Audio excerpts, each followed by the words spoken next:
Samahan nyo kami mga mare sa mga simpleng kaganapan nga dito nga sa atin. Itong si Gael ay maaga nga siya mga maring nagising kaya sakto naman nga dahil nga maganda nga rin yung araw kaya sabi ko kay Ran ibilad nga namin. Abay pinapakaway ko, tingnan nyo napakalambot ng pagkakakaway. Isan nga lang to magising ng alas 7 mga mare kasi namantala na nga rin namin para maarawan nga din siya. Kaya lang maagang maaga pa lang pero tingnan nyo naman nakatulala nga mga mare, akala mo na utangan ng bata. Kapag talaga mga mare bagong gising yan ay talagang ganyan muna nga yan. Parang tayo kumbaga parang natutulala tayo pagkagising, yung mga ganun kinukuha natin yung energy nga natin. Ganyan na ganyan nga rin mga mare si Gail. At sakto pala nandito nga pala si tatay mga mare at nagkwentuhan nga lang din kami dito. Una nga pinapaapak ko nga itong si Gail, ayaw niya mga mare, nandidiri siya pero nung nakapa niya abay gustong gusto nang nakaapak. Liligo naman nga si Gail kaya naman pinaganyan ko, sandaling sandali lang naman nga mga mare. Yung lolo niya nga binibigyan ng damo ay ayaw. At hindi pa nga nakontento, gusto pa nga dito maglakad sa may graba. Napaisip na lang tuloy ako kung makalakad na nga ito si Gail, baka mauna pa nga ito dun sa farm niya. Abay galang-gala nga mga mare, tingnan nyo pinagpupukpok nga dito yung gate nga.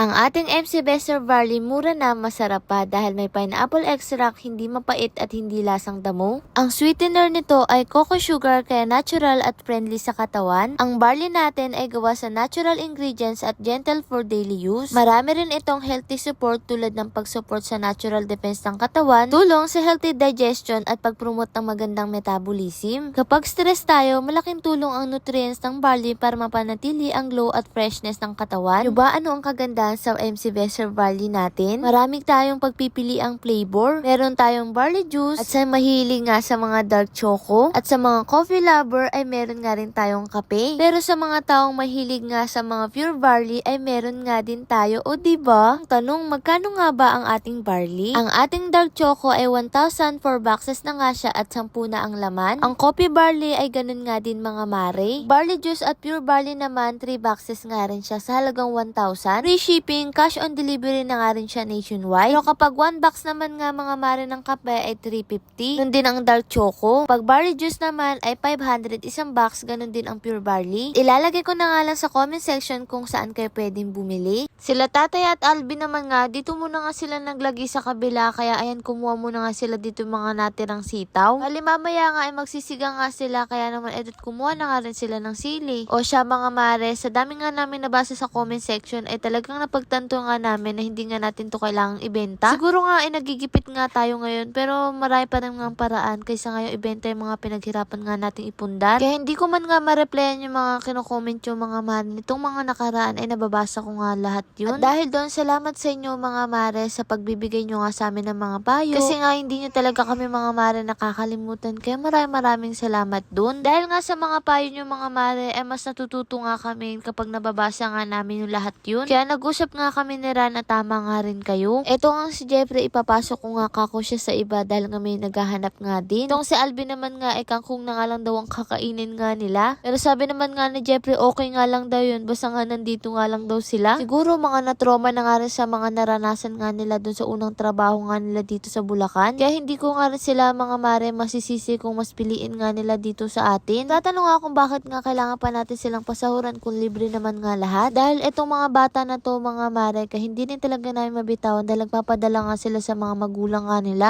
At meron nga rin silang mga sariling pangangailangan nga mga mare. Kaya sabi ko may iraraos din naman nga ito, tiwala nga lang siguro pagsubok nga lang to ngayong buwan. Malalampasan nga namin yung magkakasama, tiwala nga lang din kay Lord. At eto nga si Ate Marlene nagluto na nga rin dito. Ako nga nung mga oras nga na to ay okay na okay pa nga ako mga mare pero maya lang ay bigla nga sumakit nga yung tiyan ko ng sobra. As in eto yung naramdaman ko nga mga mare nung unang ma-hospital nga ako yung sobrang sakit at hindi ko na mapaliwanag. Sabi nga ni Ran isugod na nga daw ako sa ospital kasi pag nga lumalay baka hindi ko na kayang maglakad. Sabi ko nga kay Ran pakikiramdaman ko muna nga siya. Sakto may barley nga tayo, ininuman ko nga at meron nga rin pala ditong heat patch at napakalaking tulong. Ayun nga nawala nga din mga mare. Pero ayun nga magpapacheck up pa nga rin ako para malaman ko kung ano na naman nga yun, baka bumalik nga ulit yung sakit ko. Huling check up ko pa ata mga mare yung mga ilang araw yata ako nanganak ganun pero nung after 6 months hindi na nga rin ako nakabalik. At eto nga mga mare bumawas nga tayo sa itik nga natin. Ano nga nila inasikaso dahil mas may kahoy nga dito kasi nga sa kabila. Parang nga kung dadali na nga lang dun ay okay na nga mga mare. Ang balang nga dito i-freezer nga siya. Lord maraming pong salamat sa lahat ng blessing syempre sa inyo mga mare. Paano ba yun? Bukas na lang ulit.